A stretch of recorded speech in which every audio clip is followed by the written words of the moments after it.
Hello everyone, আমার নতুন আরেকটি ভিডিওতে তোমাদের সকলকে স্বাগত জানাই। আর বলো তোমরা সকলে কেমন আছো? আর আমি আশা করছি নিশ্চয়ই তোমরা সকলে খুব ভালো আছো ও আনন্দে আছো।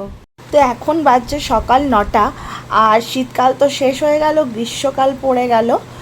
আর তাই শীতকালের এখনও কিছু কিছু সবজি তো বাজারে রয়ে গেছে, আর কটা দিনই থাকবে, তারপর খুব কমই এগুলো আমাদের খাওয়া হবে। তাই আজকে বাজার থেকে একটু ফুলকপি আর একটু পেঁয়াজকলি এখনও পাওয়া যাচ্ছে, সেটাই এনেছিলাম। সেটা দিয়েই একটু ফুলকপির কষা কষা বানাবো, আর পেঁয়াজকলিটা একটু ভাজা করব, সঙ্গে আরও দেখা যাক কী করি। তো এখন সকালবেলার রান্নাটা আমি চাপিয়ে দিয়েছি, আর তাতানেরও রান্না হবে। ও সকালবেলা একবার টিফিন খাবে, আর একবার দুপুরে ওর একটা পাঁচমিশালি ঝোল বানাবো। আর দুপুরবেলায় ও ডিম সেদ্ধ করে দিই, তার সঙ্গে একটা পাঁচমিশালি ঝোল, ওটা দিয়ে ও ভাতটা খায়। আর এখানে আমি আলু ভেজে নিচ্ছি পোস্ত দিয়ে, এটা আমি ভাজা ভাজা করে নেব। আলু ভাজতে দিয়ে আমার এখানে পেঁয়াজ কলিটা হয়ে গেল। এরপর আমি ফুলকপিটা এখানে ভেজে নেব। তারপর ফুলকপি হয়ে যাওয়ার পর একটু টমেটোর চাটনি বানাবো, আর তাতানের জন্য একটা পাঁচমিশালি ঝোল আর ডিম সেদ্ধ। মোটামুটি সকাল 9টা বাজলেই আমাদের বাড়িতে রান্না চেপে যায়। আচ্ছা, তোমাদের বাড়িতে কে কখন রান্না চাপাও? আমার হাজব্যান্ডের স্কুল থাকুক বা না থাকুক, আমরা সকালে রান্নাটা সকাল সকাল করে নিতেই পছন্দ করি, কারণ যত তাড়াতাড়ি ঘরের কাজগুলো হয়ে যায়, একটু ভালো করে রেস্ট নেওয়া যায় বসে।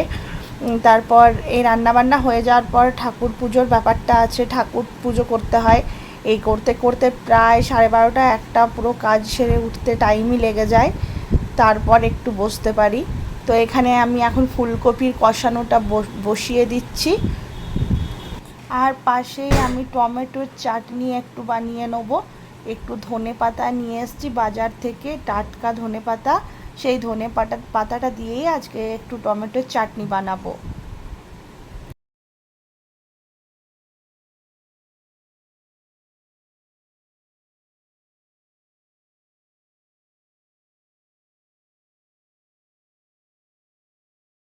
আর আমরা তো গোটা শীতকাল ধরে ফুলকপি বলো, বাঁধাকপি বলো, এই যে শীতের সবজিগুলো, এগুলো খেয়েইছি। তো ফুলকপির কষাটা খুবই কম রান্না করা হয়েছে, তাই আজকে ফুলকপির কষাটা বানাচ্ছি। আর ফুলকপির কষাটা গরম ভাত দিয়ে খেতে খুব ভালো লাগে। আর আমরা বাড়িতে সবসময় ধোয়া ওঠা গরম ভাতই সবসময় খাই, আর ভাতটা একদম শেষেই বানাই। আর আমার হাজব্যান্ড যেহেতু স্কুল যায়, ওর জন্য আগে একটু বানিয়ে দেওয়া হয়, তারপর আমরা শেষে বাড়িতে আরও একটু ভাত বানিয়ে নিই, এবং শেষে গরম ভাতটাই আমাদের খাওয়া হয়। আর আজকে রান্নাবান্না এদিকে হতে থাকুক, মাঝখানে একটু আমার হাজব্যান্ডের জন্য একটু টিফিন আমি করে দিচ্ছি। ও সকালবেলায় বাজার গিয়েছিল, আর মটরশুঁটির কচুরি আর আর কাবলি ছোলার তরকারি নিয়ে এসেছিল। এই যে ওকে এখন টিফিনটা দিয়ে দেবো। তো এখন সন্ধেবেলা, বিকেল গড়িয়ে সন্ধে হয়ে গেছে, আমরা একটু যাচ্ছি শপিংয়ে।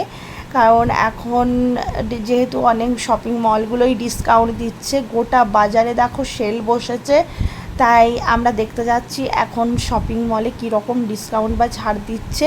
তো দেখা যাক কী কী নেওয়া যায়। এটাও দুটোই আমরা দেখে নেবো কী কী পাওয়া যাচ্ছে এখানে।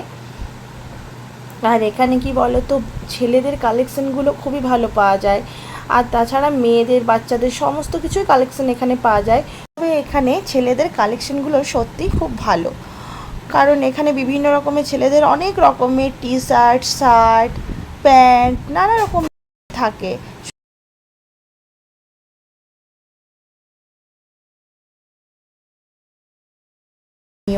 তো এখন আমি ছেলেদের যে নিচের ফ্লোরটা আছে, এখানে সমস্ত ছেলেদের জিনিসপত্র পাওয়া যায়। এখানে আমার হাজব্যান্ড ওর পছন্দ মতো ও যা যা নেবে ওটা দেখে নিচ্ছে, তারপর ওর হয়ে গেলে আমরা উপরে যাব।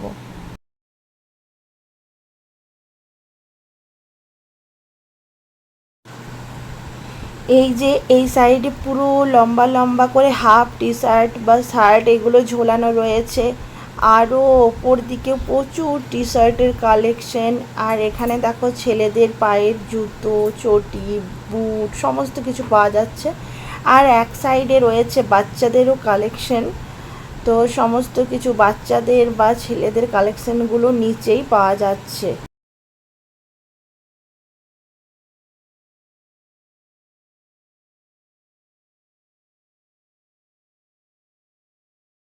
নিচে শপিং মলটায় টুকটাক যা দরকার নিয়ে নিয়েছি। এরপর চলে এসেছি আমার জিনিস কিনতে ওপরের যে ফ্লোরটা, ওপরের ফ্লোরটাতে। আর এখানে মেয়েদের প্রচুর কালেকশন আছে। এই দেখো নানা রকম রকম ওয়ান পিস, তারপর কুর্তি, চুড়িদার, আরও অনেক কিছুই আছে। আর আমি ভাবছিলাম কি, যেহেতু আমরা গ্রীষ্মকালে কোথাও না কোথাও ঘুরতে যাই, তো দু একটা শীতের পোশাক যখন এই টাইমে ছাড় দিচ্ছে, আর শীতের পোশাক দু একটা নিয়ে নেবো। কারণ গ্রীষ্মকালে ভাবছি একটু ঘুরতে যাব, এখনও কোনো কিছু ঠিক করতে পারিনি যে যাব বলে, তবে ইচ্ছে আছে, দেখা যাক। হ্যাঁ, তো সেরকম পেয়ে গেলে নিয়ে নেবো। তো এখানে লম্বা লম্বা প্রচুর কুর্তি আছে। আর শীতকালে শীতের অনেক জামা কাপড় পোশাক কিনেছি, কিন্তু এই শপিং মলে এলে আরও আমাকে অনেক কিছু কিনতে ইচ্ছে করে। আর এখানে ফেসের যে স্ক্রাব বলো, বডি লোশন বলো, বা যে কোনো ফেস ওয়াশ বলো, এগুলোর মধ্যেও ছাড় দিচ্ছে, সেটাও দেখে নিচ্ছিলাম। আর এই ব্যাগটা আমার খুব পছন্দ হয়েছে, তাই এই ব্যাগটা আমি নিয়ে নেবো। এটা আমার খুব ভালো লেগেছে। আর আমার বাড়িতে প্রচুর ব্যাগ আছে, তাও আমার শপিং মলে গেলেই যতবারই যাই একটা একটা করে ব্যাগ এনে এনে হাজির করি। তো এই সাদা ব্যাগটাই এখন আমার সব ব্যাগগুলোর মধ্যে পছন্দ হয়েছে, তাও আরেকটু দেখে নিচ্ছি কোনগুলো ভালো লাগছে।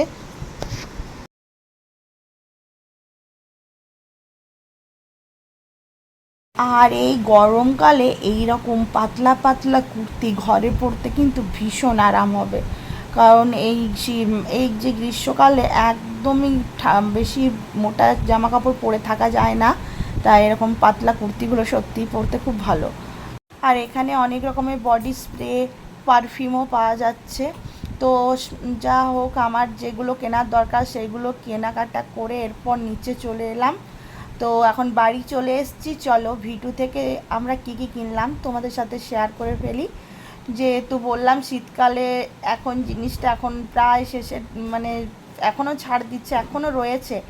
আর শীতকালে ভাবছিলাম আমরা টুকটাক এক দুদিনের জন্য কোথাও একটু ঘুরতে যাব শীতে কোথাও, তো দেখা যাক। তো আমার হাজব্যান্ড এটা নিয়েছে, আর তার সাথে এই একটা ও একটু হালকা মোটা মোটা এই গেঞ্জিটা নিয়েছে, যদি কোথাও ঠান্ডার কোনো জায়গায় যাই তখন কাজে লাগবে। আর আমি তো এই হোয়াইট কালারের ব্যাগটা নিয়ে নিয়েছি। এটা না পুরো হোয়াইট কালার নয়, একটু অফ হোয়াইট কালার, আর মাঝে দুটো চেন রয়েছে।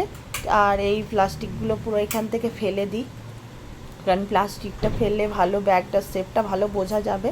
এই যে এইটা হলো ব্যাগটার শেপটা। ব্যাগটা দেখতে সত্যিই খুব সুন্দর, আমার খুবই ভালো লেগেছে, ওই জন্য এটা তাড়াতাড়ি নিয়ে ফেললাম। আর এইটা তাতানের জন্য একটা চকলেট নিয়েছি, কারণ বাড়ি এলেই ও তো পুরো ব্যাগ নিয়ে ঘুরে বেড়ায় যে আমার জন্য কি নিয়ে এসছো।